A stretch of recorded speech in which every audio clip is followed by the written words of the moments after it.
एक समय की बात है। एक गांव में एक गरीब लेकिन ईमानदार किसान दंपति रहते थे। उनका नाम रामू और सीता था। वो अपने छोटे से खेत में काम करते और खुश रहते। उनके पास धन की कमी थी, लेकिन उनके पास ईमानदारी और प्यार की कोई कमी नहीं थी।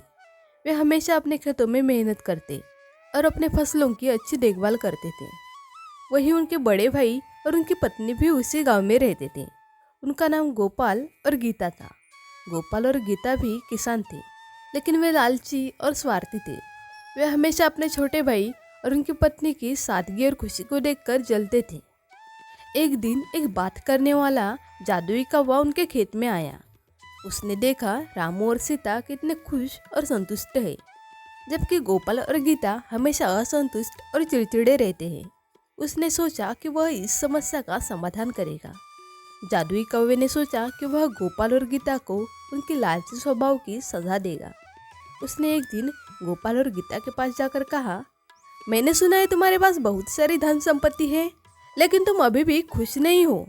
मैं तुम्हें एक ऐसा रत्न दे सकता हूँ जो तुम्हें अनंत धन दे सकता है। गोपाल और गीता ने उसे वह रत्न देने के लिए कहा। कौवे ने उन्हें एक शर्त पर वह रत्न देने का वादा किया। उसने कहा, मैं तुम्हें यह रत्न तभी दूंगा जब तुम मुझे अपने खेत का आधा हिस्सा दोगे। लालची गोपाल और गीता ने बिना सोचे समझे कौवे की बात मान ली और उसे अपने खेत का आधा हिस्सा दे दिया। कौवे ने उन्हें एक चमकता हुआ रत्न दिया और कहा, यह रत्न हर रोज तुम्हें सोने का सिक्का उत्पन्न करेगा, लेकिन याद रखो, इसे लालच में नहीं खोना। गोपाल और गीता खुशी खुशी अपने घर लौटे और अपने नए धन का इंतजार करने लगे। अगले दिन जब गोपाल ने रत्न की ओर देखा तो वहाँ एक सोने का सिक्का चमक रहा था। उसने उसे उठाया और खुशी खुशी अपने घर में रख दिया। यही सिलसिला कई दिनों तक चलता रहा। हर रोज एक नया सोने का सिक्का उत्पन्न होता और गोपाल और गीता और भी धनी हो जाते। लेकिन जैसे कि कौवे ने कहा था, गोपाल और गीता का लालच उनकी बर्बादी का कारण बन गया। उन्होंने सोचा कि अगर वे रत्न को काट देंगे तो वे एक बार में ही अधिक सोना प्राप्त कर सकेंगे। उन्होंने एक चाकू लिया और रत्न को काटने की कोशिश की, लेकिन जैसे उन्होंने रत्न को छुआ वह गायब हो गया और रत्न के साथ उनका सारा धन भी गायब हो गया। उन्होंने अपना सारा धन खो दिया और वे फिर से गरीब हो गए। उन्होंने अपने लालची स्वभाव की वजह से अपना सब कुछ खो दिया। जब रामू और सीता ने इनके बारे में सुना तो उन्हें अपने भाई और भाभी के प्रति दया आई। उन्होंने अपने खेत का एक हिस्सा उन्हें दे दिया और उन्हें खेती करने के लिए कहा। गोपाल और गीता ने उनकी दया को स्वीकार किया और उन्होंने अपनी गलतियों का एहसास किया। वही बात करने वाला जादुई कौवा फिर से खेत में आया। उसने देखा कि गोपाल और गीता ने अपनी गलतियों से सीखा है और वे अब ईमानदारी और मेहनत से अपना जीवन जी रहे हैं। उसने कहा, मैंने तुम्हें एक सबक सिखाया है।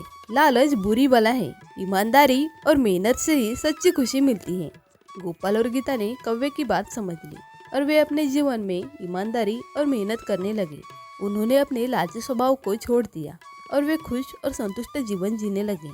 रामू और सीता ने देखा कि उनके भाई और भाभी ने अपनी गलतियों से सीखा है और वे खुश थे कि उन्होंने उनकी मदद की।